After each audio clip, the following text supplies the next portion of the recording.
Edelia the Cornflower Girl. Prologue.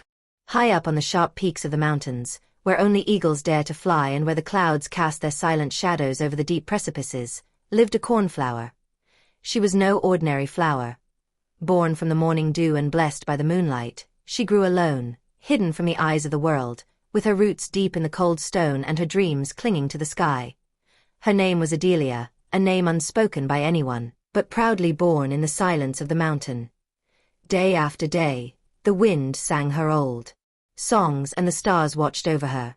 But her vegetable heart, unseen and unheard, yearned for something else. A deep desire made her tremble on the clear nights, to be able to walk, to speak, to feel, to be human, to descend into the world below, where rivers laugh, children play and people share their love and pain. For years, Edelia dreamed with her eyes towards the horizon. But who would have thought that one day, the steps of an old woman, with eyes like chamomile and the smell of jasmine, would approach her rock. There was the Fairy Floraea, the goddess of flowers, a being as old as the earth, but full of gentleness.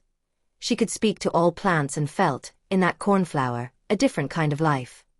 Then in the breeze, Edelia raised her prayer. Not for immortality, but for life. For feeling.To know the world with all its beauty and weight. And the fairy listened. This is the story of a flower that dared to dream further than the horizon. The story of a fragile heart, born from the mountain, that descended into the world not to get lost, but to bloom differently. Chapter 1. Desire. The sharp wind blew gently over the steep cliff, bringing with it the cold smell of eternal snow and the unheard rustle of time that flows differently on the mountain peaks. On a white cliff, grown between hard and cold stones, a cornflower lived its life. It was not just any flower, it was Edelia, the flower that had dreamed. Her delicate velvety body had witnessed countless sunrises. She had seen the birds flying below her, heard the thunder rolling over the rocks, felt the touch of the first winter snowflake and the rare warmth of the summer sun. But she had experienced all this in a deep silence, in an eternal immobility.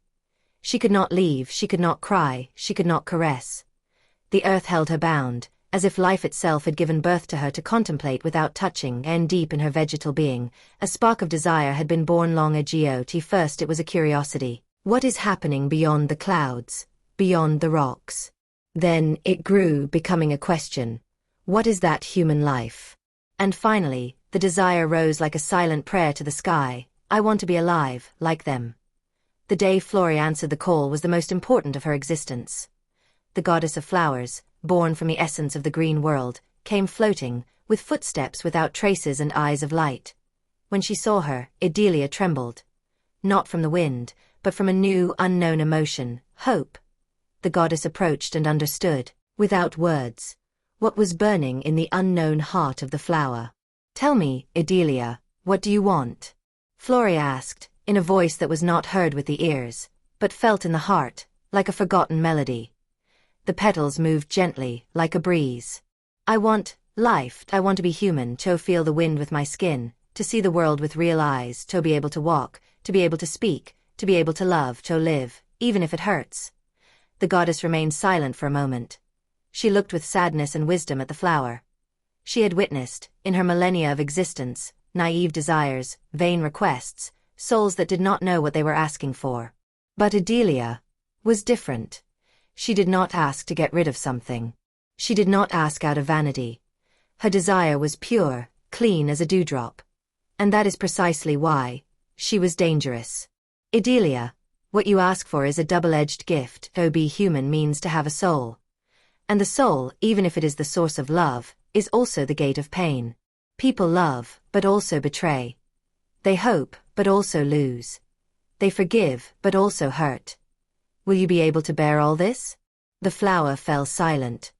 But from her silence there was a conviction stronger than any words.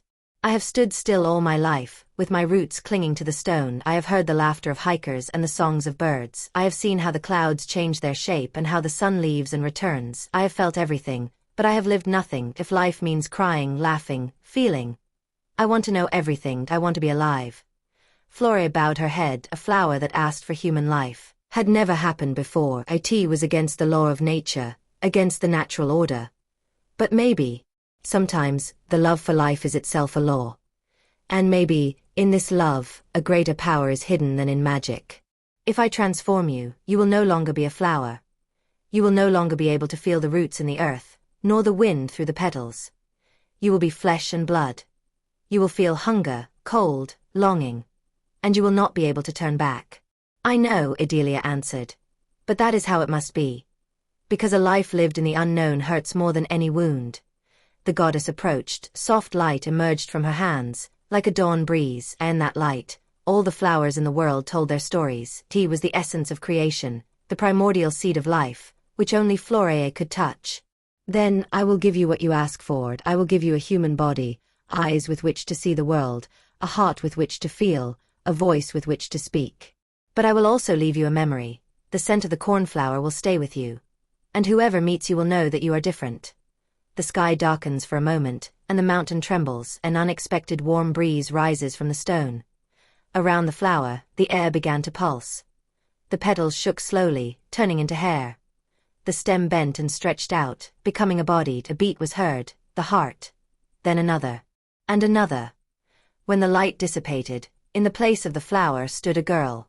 She was fragile and beautiful, with silver hair, eyes clear as the sky and a shy smile. Her feet touched the ground for the first time. Her hands moved undecided. But in her eyes there was a special light, the light of beginning, of wonder, of fulfilled desire. Your name is still Edelia, the goddess told her. Your name will not change, because what you are must not be forgotten. The girl closed her eyes and inhaled. For the first time, she felt the air. She felt the cold that shivered her skin. She felt the weight of her own body. And a tear. Not of pain, but of amazement. Thank you, Floraea, she whispered. The goddess smiled, but the smile was melancholic. She knew what awaited the girl. But she also knew that this choice had been made with her heart.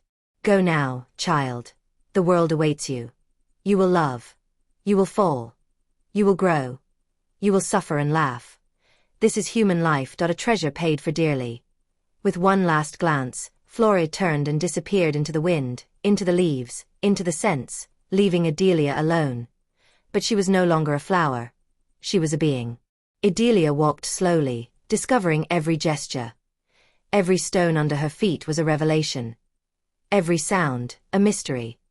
The world, finally, was opening up to her. And so, the impossible wish had come true. But the real adventure was just beginning.